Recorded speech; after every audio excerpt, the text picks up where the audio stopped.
Hello. Hello again. You know, You're a little less serious now. I'm a little more relaxed. Okay. What can I say? Good. Okay, listen. Yes. I'm really glad that we did those talks about Shavuos before Shavuos, because it really made a difference. Going into a holiday, actually knowing why I was going into it. So and first why of all, you're eating cheesecake and all of that. All that stuff. It made a huge difference. I guess what you invest in, you care about. Right. But then over the holidays, there was a lot of loss within our community. And it colored things for me. And then I thought, well, you know, you were seeing to a lot of congregants. What did you see? What can you bring away from this to give us all a little inspiration after so much power and so much loss? Well, first, I really hope our community gets on a simcha run. Amen. And it was great having the Ifrigan Bar Mitzvah this past Shabbos. We needed a big simcha, and that was beautiful. He was incredible, that kid, eh? He was something else, David. He's a beauty. All their kids are beauties, but we have a lot of beautiful kids in the shul, thank God. So hopefully we'll now go on a run, and that's life, you know, the ups and downs.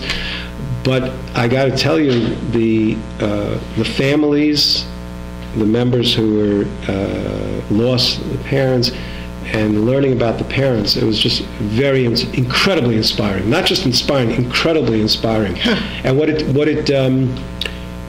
I came away from, first of all, there were many members. I had a better understanding of who they were based on learning about their parents. And the other thing that really hit me is that one of the most powerful ways we receive Torah is by what were the values that our parents lived with. Which parts of Torah did they really live with that made that value real to the child, and you know, that's why the child looks the way they do. In one unbelievable story, we had one member who was sitting Shiva in Montreal. I flew out to see them, and her father, who had passed away, was a Holocaust survivor, comes to Montreal, nothing in his pocket, can't speak the language, somehow is able to get going and is starting to do, you know, head above water. The first house he buys, he's married at this point, the first house he buys is for his parents. The second house he buys is for a sibling, and was there a third house for another sibling? I don't remember. Wow. And then, and only then, did he buy a house for himself and his family, and this was all with his wife's so where does this come from? This is not, I mean, is this... Avram and Sarah, the story right after the covenant, where Avram is like incredibly weak from the circumcision, and yet he's in more pain over the fact that he can't have guests. He's in more pain over that than the physical pain. So God has to make sure guests come his way.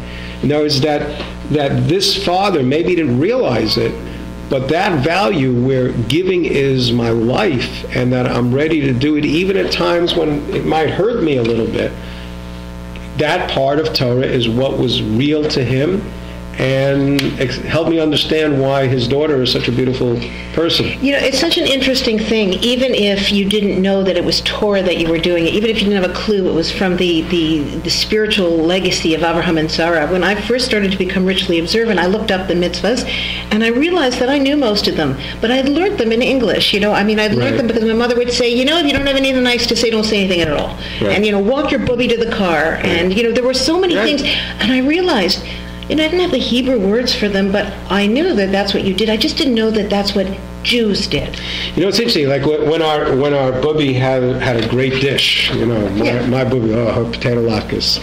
But who thought about? Well, I guess she saw it from her mother and her. We don't think like that. But when I start thinking about it in those terms, that's very powerful. When I realize, you know what, this was the parts of Torah that they lived excellently. And that's why it's so real to me. Then I'm better for it because I've identified it, and I'll be more conscious of being a role model for those that I influence. So I guess that's why Yizkor means remember. Well, yeah. I mean, part of the idea of remembering is to become a better person. That's why the idea of Yizkor, the main thing is not the words we say, but the tzedakah that we give. That you're saying, because of this person, I want to be better. I want to make the world better. and interestingly enough, that brings merit to the soul's eternal connection to God. So it's a two-way thing. That's magnificent. Thank you. You are welcome. See you soon. See you soon.